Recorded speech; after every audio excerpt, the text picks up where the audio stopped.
정부가 오늘 세법 시행령 개정안을 발표했습니다. 지난달 국회를 통과한 세법 개정안의 세부 항목을 미세 조정한 결과입니다.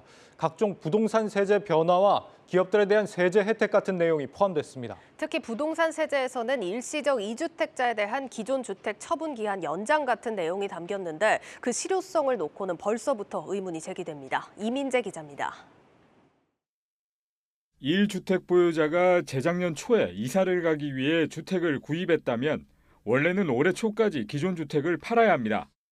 일시적 2주택자 양도세와 종부세 특례 처분 기한이 2년인데 이를 넘기면 1세대 1주택 비과세와 장기 보유 특별공제 최대 80% 등 혜택을 받지 못하기 때문입니다.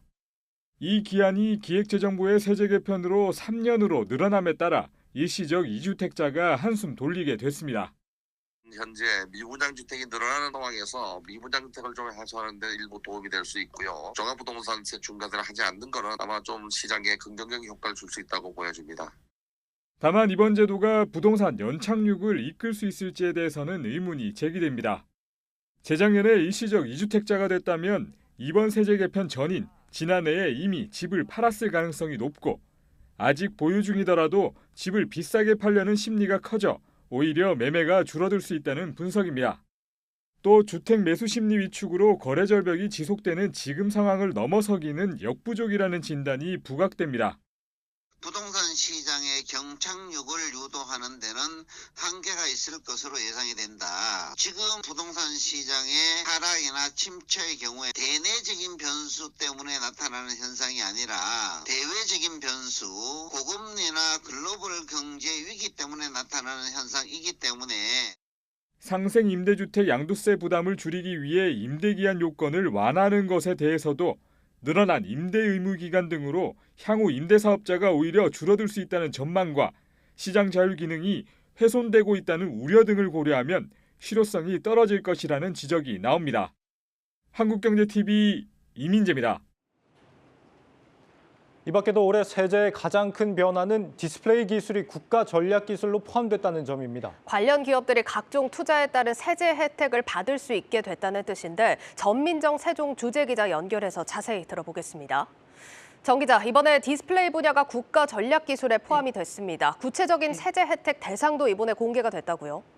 네, 맞습니다. 현재는 반도체, 배터리, 백신 등 3개 분야에서 36개 기술만 국가 전략 기술로 등록이 돼 있는데요. 국가 전략 기술로 지정이 되면 연구개발과 설비 투자 시 주요 경쟁국 대비 최고 수준의 세제 지원을 받을 수 있기 때문에 업계에서 늘 지정 여부가 초미의 관심사였습니다. 이번에 기획재정부는 앞서 경제정책 방향에서 밝힌 대로 우리 기업이 세계 시장을 선도하고 있는 첨단 디스플레이 설계 제조 기술을 국가 전략 기술로 새로 지정했습니다. 새로 지정된 기술은 능동형 유기 발광 다이오드, 즉 아몰레드, 마이크로 LED, 퀀덤닷 디스플레이고요. 디스플레이 패널 제조 과정에 쓰이는 코팅 소재와 디스플레이 기본 단위인 레드, 그린, 블루 픽셀을 제어해서 빛의 밝기를 조절하는 역할을 하는 것이죠. TFT 제조 장비도 새 혜택 대상에 올렸습니다. 앞으로 이들 디스플레이 기술에 대한 연구 개발에 투자하면 중소기업의 경우에는 투자액의 최대 50%, 중견기업과 대기업은 최대 40%의 세공제를 받을 수 있게 됩니다.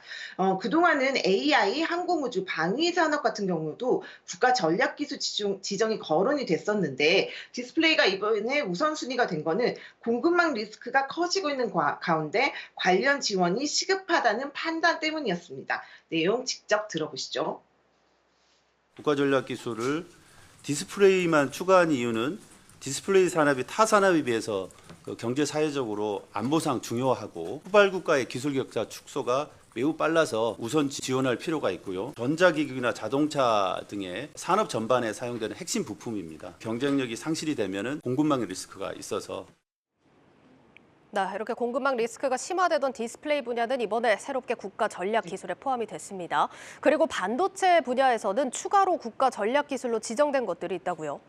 네, 반도체 분야에서도 시스템 반도체를 중심으로 한 핵심 기술들이 추가로 R&D 세제 혜택을 받을 수 있게 됐습니다. 반도체 위탁 생산, 파운드리랑 IP 설계 검증 기술과 시스템 반도체 테스트 기술 등입니다. 신성장 원천 기술의 경우에는요, 탄소 중립 기술을 중심으로 12개 기술이 추가로 세 혜택을 받을 수 있게 됩니다. 지능형 콜드체인 모니터링 기술, 소형 모듈 원자로 기술, 액화수소 저장 기술 등이 대표적인데요. 앞으로 이 기술에 대한 R&D에 대해선 최대 40%의 세액 공제가 가능해집니다.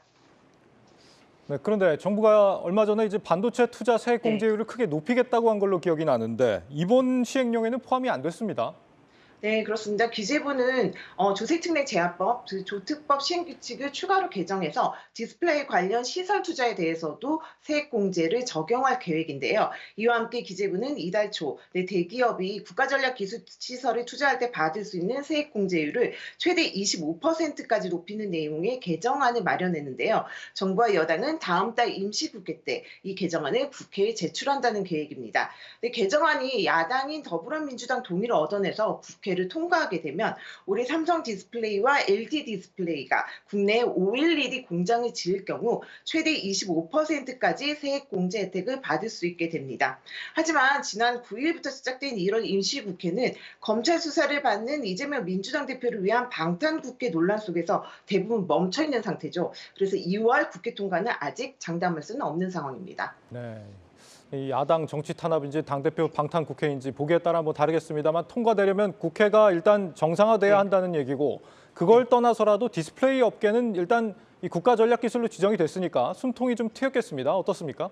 네, 맞습니다. 지난해 이제 디스플레이 산업은 한마디로 위기였다 할 정도로 아주 어려웠는데요. 10년간 세계 시장을 지배하는 한국 디스플레이 업계는 중국의 저가 공세 때문에 지난해 글로벌 매출 1위를 중국이 내줬고요. 기술 분야까지 위협당하고 있는 상황입니다.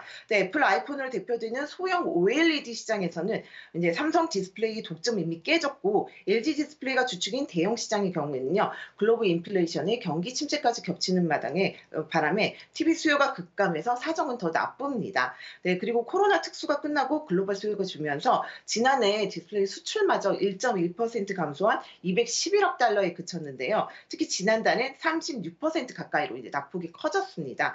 이 때문에 기업들은 신규로 투자를 하기보다는 기존 생산 라인 가동률을 확대하는 데 주력해야겠습니다.